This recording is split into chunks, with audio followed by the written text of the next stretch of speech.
The third stair creaked. Always had. Daniel noticed it during the house tour. Old wood, nothing serious. But it only creaked at night, around 2:30 a.m. And never when he stepped on it. He told himself it was settling wood.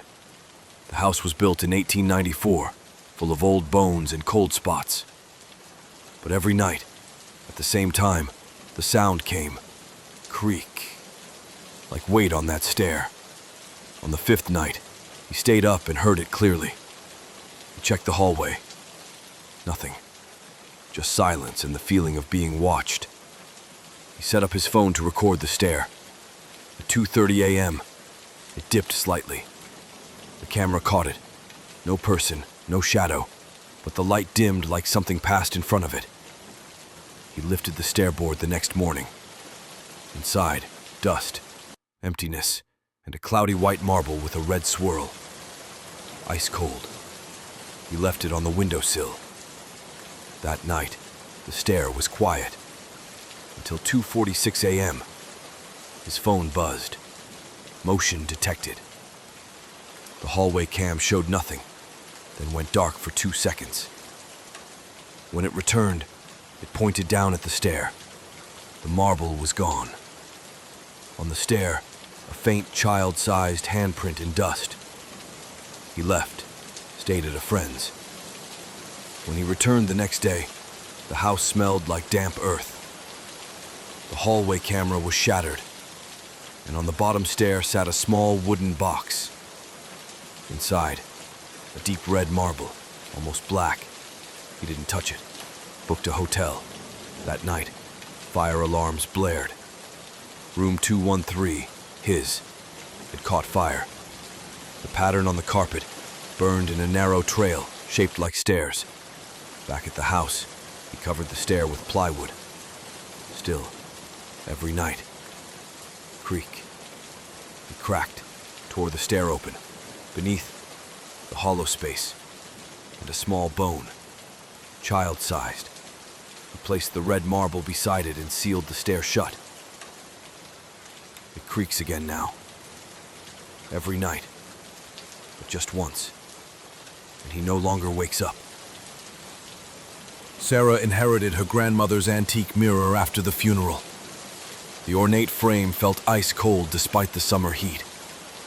That first night, she noticed her reflection seemed delayed, blinking a second after she did.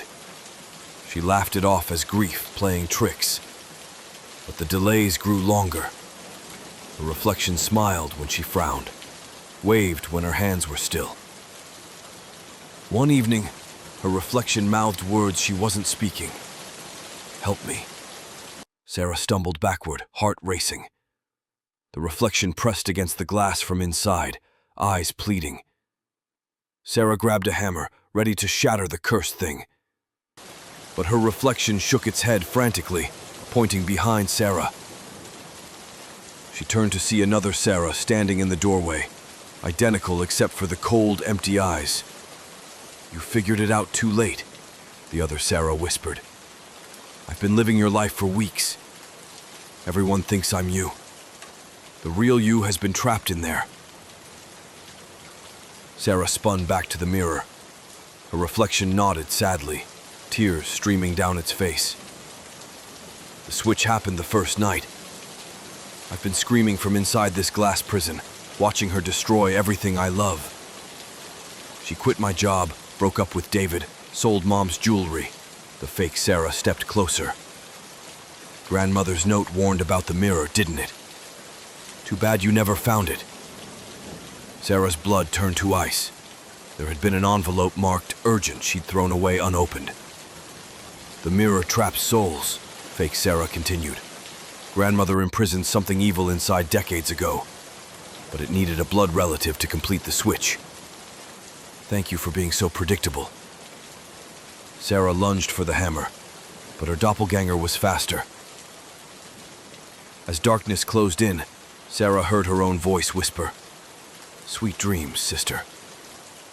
I'll take good care of your life." When Sarah woke, she was behind the glass, watching her evil twin pack away the mirror. The last thing she saw was her grandmother's unopened letter on the dresser, the word warning visible through the envelope. Now she understood the truth. She hadn't inherited a mirror. She'd inherited a prison, and she was its newest inmate. Marcus worked the night shift, driving bus route 47, the lonely line through downtown's abandoned district. Same route, same empty stops, same fluorescent lights casting sickly shadows. Tonight felt different. At Elm Street, a pale woman in a torn dress stepped aboard. "Hillcrest Cemetery," she whispered, dropping exact change with fingers like ice. Marcus glanced in the rearview mirror. Empty seats. He'd imagined her. Stress from the divorce, probably. At Oak Avenue, an elderly man climbed on, funeral suit reeking of formaldehyde. "Hillcrest Cemetery," he rasped. Marcus checked the mirror again, still empty. His hands trembled on the wheel. More passengers boarded at each stop. A child with hollow eyes, a businessman with his throat slashed, a woman clutching wilted flowers. All requesting Hillcrest Cemetery, all invisible in the mirror. Marcus's radio crackled. "Unit 47, respond. Your bus was reported stolen 3 hours ago." His blood froze. "That's impossible. I'm driving it right now." "Marcus, your bus crashed into the cemetery gates at 9 p.m. Emergency crews are en route. Where are you?" He looked around wildly. The passengers stared back with dead eyes, smiling. "Welcome aboard, Marcus," the pale woman said. "You've been driving us home all along." The truth hit like a freight train. The screeching brakes, the cemetery gates rushing toward him, the impact. Marcus looked down at his uniform, now torn and blood-stained. His reflection in the windshield showed a deep gash across his forehead, his own eyes hollow and lifeless. "But I have to finish my route," he whispered. "There's always one more stop," the elderly man said gently. "Always one more passenger to collect." Through the windshield, Marcus saw his own mangled bus wrapped around the cemetery's iron gates. Emergency lights flashed. Parameters covered something with a white sheet. The radio crackled again. Driver didn't make it. Marcus Chen, age 34, pronounced dead at scene. The bus doors hissed open at the final stop. All the passengers filed out silently, walking through the cemetery gates. Marcus remained in his seat, hands gripping the wheel. "Your shift's over, son," said a new voice. The previous night driver stood at the front, his uniform from a different era. "But who'll drive the route?" Marcus asked. "Same as always, the next poor soul who thinks they're still alive." Marcus stood slowly, understanding flooding through him. He walked toward the exit, then paused. "The 11:30 pickup?" The old driver smiled sadly. "She'll board soon. Car accident on 5th Street. Young mother, 2 kids in the back seat. She doesn't know yet." Marcus nodded and stepped into the eternal night. Another passenger, finally home.